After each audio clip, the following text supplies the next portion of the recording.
Hi, Arrow. Morning, Arrow. Happy Thursday, Arrow. How are you guys doing today? Doing great, man. Thank you. Alive and well. I bet that came from the soul. I felt that. Oh my God! After experiencing this, every day has got to be a gift for you, dude.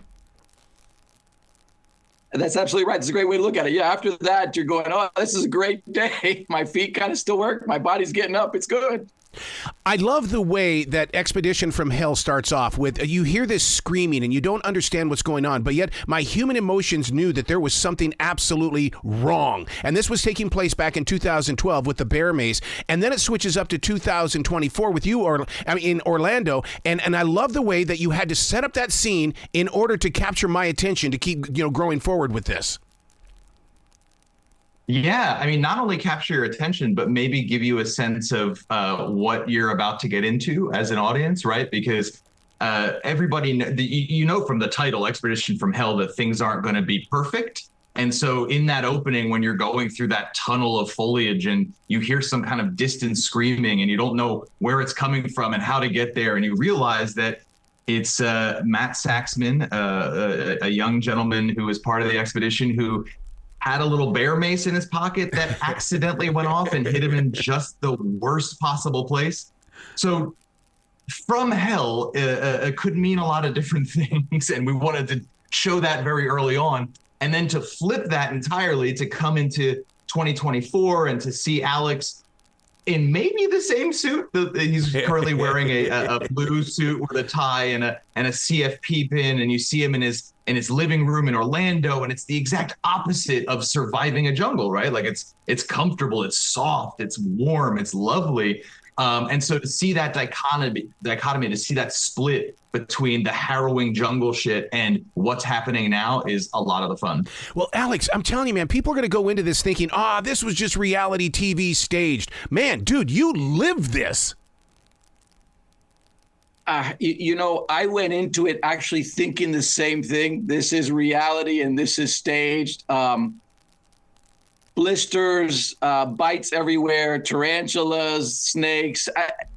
When you're in it, you realize this is not staged. You can't stage it. No one can prepare for it. And you need someone crazy like Mickey Grossman to push you through it and say, hey, let's figure out if somebody survives or doesn't survive. So, yeah, it's not staged at all, my friend. David, how did you come across these tapes? And were they in great shape, or did you have to use modern-day technology to kind of enhance them? They were not in great shape, I'm sorry to say. Yeah. We inherited hundreds of hours of footage. Mickey, who is, former special forces demolitions expert, not a background in filmmaking, but knew the basics, brought 3 cameras into the jungle with him, with all the associated accessories that go with that, right? Like imagine, and this is 2012, so it's not like real small cameras like they are now. And then you've got the batteries and the tapes and the hard drives to dump them on at the end of every night. And you've got solar powered chargers that you try and break through the canopy and charge some batteries. And this is a lot of work. So clearly filming this thing was a priority for Mickey.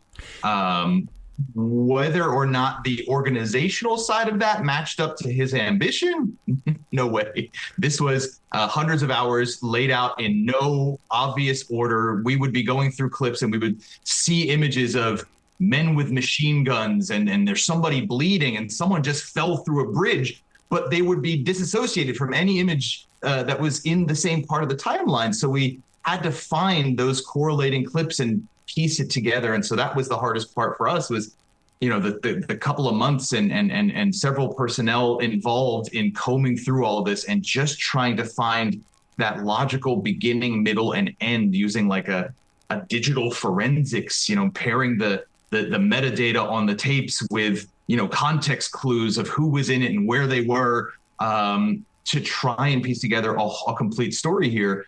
And we discovered stuff in the footage that we were very much not expecting, that I can't get totally into. Right. So tune in, episodes 4 and 5 really kind of blow up. But that was part of the fun of this thing. This is the least expected survivalist show you will ever see on Discovery Channel. Listeners need to understand that this is going to become a conversation piece, and they can't do any spoiling because you've got to go in there unknowingly watching this, because if they set you up, the listener does, it's going to take away from it, and it's like that's why it's so difficult to talk about this. Yeah, agreed. A lot of the best stuff happens towards the second half. That's not to say that the first half isn't a blast. It's and good. Immediately, I think some of your viewers that are a little more tuned in are going to start spotting some discrepancies. They might start spotting some behavioral things with Mickey. They might start questioning people's motives and intentions. They might start seeing before we even say anything that maybe this isn't exactly as it seems. Yeah. Alex, did this change you in the way of becoming a motivational speaker in any way? Because the average human being could not have done what you guys did, because it was you against the planet, and Mickey just happened to be there. That's an interesting question. I don't know if it made me into a motivational speaker or, helped me develop PTSD or some psychological or physical traumatic issues. I'm not quite sure yet where I'm at, but it definitely changed my perspective on life, right? About this way that we take on these big challenges for the benefit of helping the planet, and then sometimes they just don't go the way that we planned, right?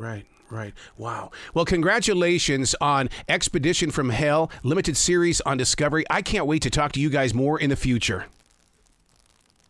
Thanks so much. Give it a watch. Call us back Thank you. and let us know what you think. Absolutely. Be brilliant today, you two, okay? Thank you. Thanks. Take care.